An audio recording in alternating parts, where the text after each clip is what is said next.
Continuing the section 9.2 notes, studying matrices and matrix algebra. We now define what's called the zero matrix.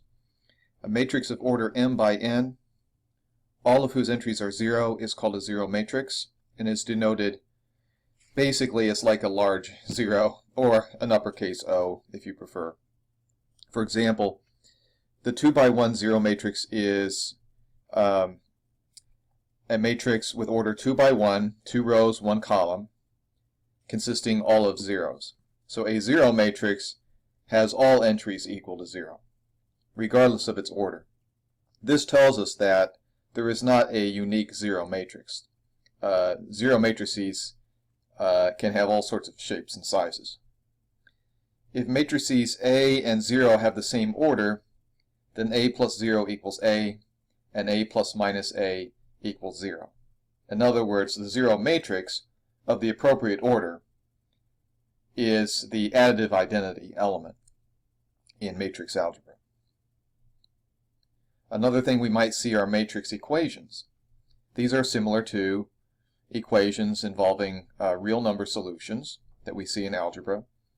A matrix equation is an equation involving matrices and possibly scalars. A matrix equation can often be solved in much the same way as an ordinary algebraic equation. Looking at example 6, we have the equation 2x minus a equals 2b, where we're given 2 by 2 matrices defining matrices A and B. And basically we want to solve for x, where x is itself a matrix.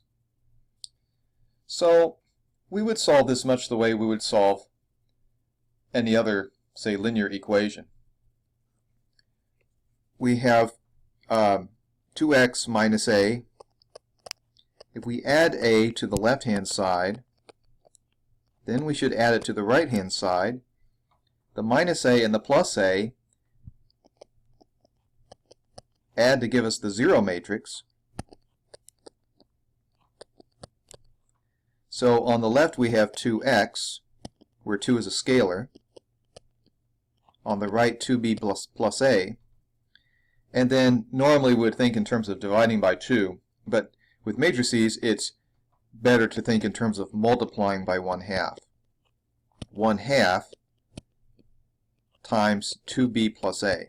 Now 2b plus a is a matrix, and 1/2 is a scalar multiple of that. We could also simplify this a little bit by multiplying through by 1/2 according to a distributive property, which it does exist for scalars and matrices. So if we do 1/2 times 2, that's 1, so that would just give us 1 times b, or just b. And then if we distribute the 1/2 to the a, we'd have the scalar multiple 1/2 a. So then at this point we can actually use the given matrices. Matrix B is 4, 0, 2, negative 2. The matrix given by 1/2 A would consist of taking half of each entry of matrix A. So half of 4 is 2, half of negative 1 is negative 1/2, negative 1/2 here again, and half of 2 is 1. Then we want to add corresponding entries. So 4 plus 2 is 6. 0 plus negative 1/2 is negative 1/2. 2 plus negative 1/2 is 3/2, and negative 2 plus 1 is negative 1. So now we come to matrix multiplication. This is to be distinguished from scalar multiplication, where we're multiplying a matrix by a number outside of the matrix and basically just multiply each entry of the matrix by the scalar in a very straightforward manner. Multiplying two matrices is not quite as straightforward. It has a particular definition which is related to how we obtain a system of equations from a matrix product. So here's the definition. If matrix A has order m by p, m rows and p columns, and matrix B has order p by n, that is p rows and n columns, then the product of A and B is denoted A times B, or just AB, and has order m by n. So note that for AB to be defined, the number of columns of A, that would be the P here, must equal the number of rows of B. So we use P again here. Furthermore, the size of the resulting product is determined by the number of rows of A, that is M, and the number of columns of B, that is N. Now, you can see actually how it's done with A and B being 2 by 2 matrices below, but let me return to this idea of the having compatible orders to be able to multiply matrices down at the bottom of the page there. If you list the matrices A and B in the order that they're multiplied, A followed by B, and also list their orders. A is M by P, B is P by N, so I'm referring to this right here. Then the product AB is defined and has order M by N. What we're looking for is when we list the matrices side by side in the proper order, that the inside numbers of their orders match, and then the outer numbers will determine the order of the product of the matrices. So we want the number of columns of A to match the number of rows of B, and then the outer numbers, that is the number of rows in A and the number of columns in B, determines the order of the product of the two matrices. Knowing the order of the product is very important because it determines how many entries are actually in the product of the two matrices. And I'll be demonstrating this as we look at some of the examples. If you look above now to find AB for 2 by 2 matrices, entries from rows of A are combined with entries from columns of B. The technical term for this is it's called a dot product. The method for 2 by 2 matrices is illustrated below. I'm going to try to demonstrate this with the use of a highlighter, and it just occurred to me that I'm going to have a problem doing that, so bear with me 1 second, please. The first thing I need to do is write in one other thing. So we're looking at this product AB of two 2 by 2 matrices.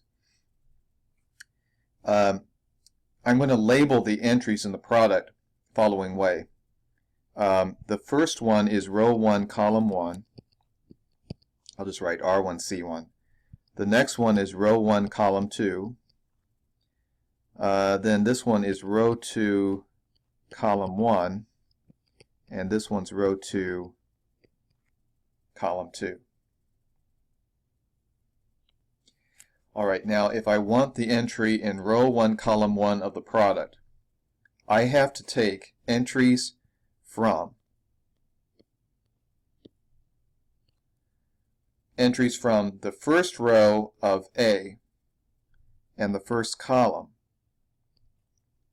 of B,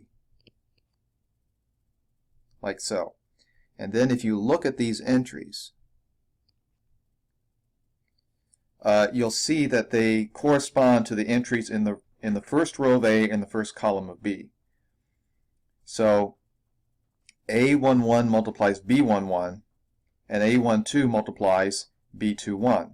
There's a correspondence between the number of entries in row 1 of column A and column 1 of row 1 of matrix A, I should say. Sorry. Let me start over. There's a correspondence between the entries in row 1 of matrix A and column 1 of matrix B, so that there is a we can pair them without any deficiency. So A11 with B11, A12 with B21. Those are multiplied and then we add the result.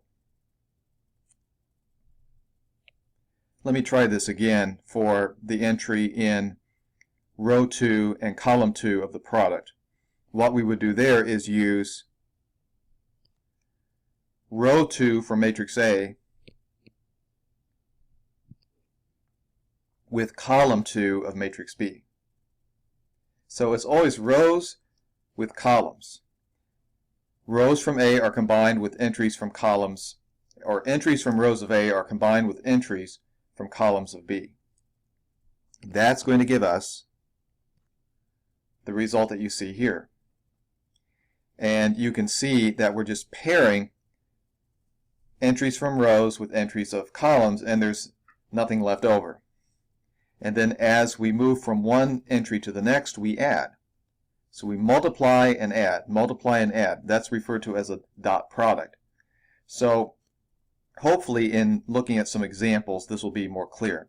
I have to admit I'm struggling a little bit to explain it just using my tablet here. I'm trying the best I can to clarify some things, but it's easier if I can stand in front of a class and point. So forgive me. I'll hopefully through the examples this will be made a little bit more clear. It's not maybe as hard as it looks right now. Let's look at example 7. We're given 3 matrices. 2 of them are 2 by 2. C is 2 by 3. Find if possible, and then we have a number of products. Okay, we'll begin with A times B. Anytime you multiply 2 square matrices of the same order, the product is defined. So, best thing to do is to list the actual matrices themselves side by side. So I'll begin with that. Now, the first matrix is 2 by 2. The second is 2 by 2. The inner numbers match. The outer numbers determine the order of the product. So the product would have to be another 2 by 2 matrix. I'm going to put 4 blanks in. We're going to fill in the blanks. And I'll show you exactly how it's done with actual numbers. And here we have, this will be row 1, column 1, row 1, column 2, row 2, column 1, row 2, column 2. So for row 1, column 1, we'll take row 1 from A with column 1 from B.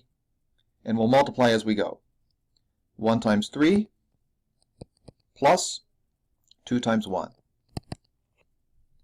Then row 1 of A with column 2 of B.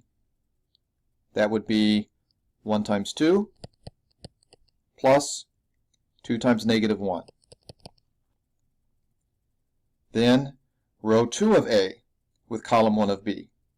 That would be negative 2 times 3 plus 3 times 1. Finally, row 2 of A with column 2 of B. Negative 2 times 2 plus 3 times negative 1. Now we just compute each dot product. 3 plus 2 is 5. 2 plus minus 2, 0. Negative 6 plus 3, negative 3. And negative 4 plus negative 3, negative 7. So we have obtained another 2 by 2 matrix, which represents the product of matrices A and B. So I hope that that makes a little bit more sense, seeing some actual numbers being used. Since I'm almost out of time, we'll continue this example in the next video.